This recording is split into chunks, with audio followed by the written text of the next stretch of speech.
Assalamualaikum warahmatullahi wabarakatuh. Perkenalkan, nama saya Riki Cindy Alanda Putri. Saya dari kelas 3D, Program Studi Agribisnis Politeknik Negeri Banyuwangi.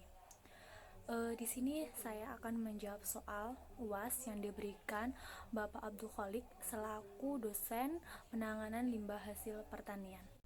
Untuk soal yang pertama, yaitu salah satu upaya yang dilakukan untuk meminimasi limbah adalah dengan menerapkan 6R: Retnik, Reduce, Resource, Road, Recycle, Responsible Disposal. Jelaskan secara detail. Untuk R yang pertama yaitu retning atau memikirkan, sehingga sebelum kita membeli barang kita harus berpikir apakah barang tersebut dapat didaur ulang atau akan menimbulkan limbah yang baru. R yang kedua, reduce atau mengurangi. Maksudnya semua bentuk kegiatan atau perilaku yang dapat mengurangi produksi limbah. Contohnya, ketika kita berbelanja ke pasar, kita membawa tas sendiri dari rumah sehingga kita dapat mengurangi kantong plastik. Yang ketiga yaitu reuse atau memanfaatkan ulang. Contohnya kita menggunakan kembali barang bekas yang sudah ada. Contohnya ini seperti kita memanfaatkan kaleng susu itu dibuat tempat penyimpanan gula pasir. Untuk R yang keempat yaitu rot atau pembusukan. Maksudnya ini jika ada sisa makanan, kita cukup dengan membuat kompos dari material tersebut. Tentu tidak mencampurkannya dengan sampah anorganik lainnya. Jadi hanya sampah yang sifatnya organik. R yang kelima yaitu recycle atau mengolah kembali, yaitu kegiatan memanfaatkan barang bekas dengan mengolah materinya untuk digunakan lebih lanjut. Contohnya, kita mendaur ulang dari limbah kulit jagung itu kita jadikan bunga hiasan di dalam vas bunga. Untuk R yang keenam yaitu responsible disposal atau pembuangan yang bertanggung jawab. Suatu negara yang punya hukum untuk mengatur pembuangan yang baik dan benar agar tidak mengotori lingkungan.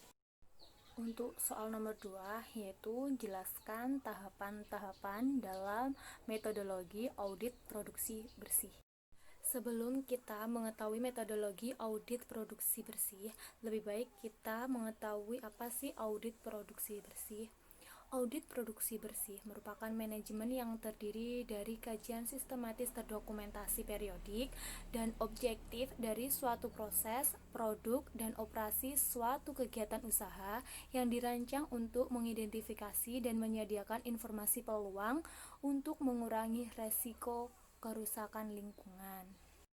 Metodologi audit produksi bersih atau pelaksanaan audit produksi bersih.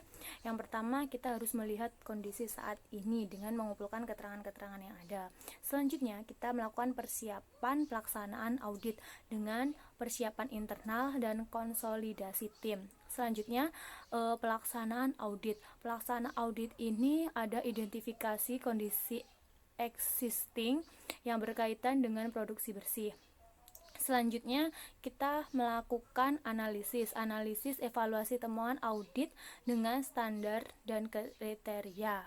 Selanjutnya, akan ada rekomendasi. Rekomendasi ini terdiri dari jadwal implementasi, training, dokumentasi, dukungan keuangan, pilihan teknologi, dan manajerial. Untuk selanjutnya, yaitu implementasi.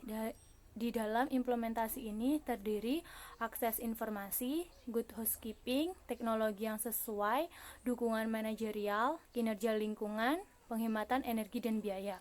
Selanjutnya, apabila sudah sampai tahap implementasi, diperlukan audit produksi bersih lagi, akan diadakan result audit, kemudian ke tahap kondisi saat ini dan begitu pun seterusnya. Soal nomor 3 yaitu industri kecil dan menengah mendominasi kegiatan perekonomian Indonesia 99%, dan limbah yang dihasilkan tidak dapat relakan. Namun, sebagian besar dan hampir keseluruhan pelaku UMKM abai dalam penanganan limbah dengan dalil keterbatasan anggaran. Apabila Anda ditunjuk sebagai Menteri Perindustrian, langkah apa yang akan Anda lakukan? Jika saya ditunjuk untuk menjadi Menteri Perindustrian, yang akan saya lakukan yaitu membuat kebijakan untuk para pelaku UMKM. Sebelum melakukan UMKM, itu ada prosedur yang harus ditaati oleh para pelaku UMKM. Seperti contohnya melakukan upaya pengolahan dan pemantauan lingkungan yang nantinya akan dianalisis mengenai dampak lingkungan sebelum dan sesudah UMKM itu berjalan. Contohnya sesudah UMKM itu berjalan pasti akan menimbulkan limbah. Maka para pelaku UMKM harus dapat mengolah limbah tersebut agar tidak merugikan lingkungan ataupun masyarakat. Jadi, sebelum melakukan UMKM harus ada anggaran untuk mengolah limbah tersebut sehingga limbah tersebut dapat dimanfaatkan atau dikurangi resikonya.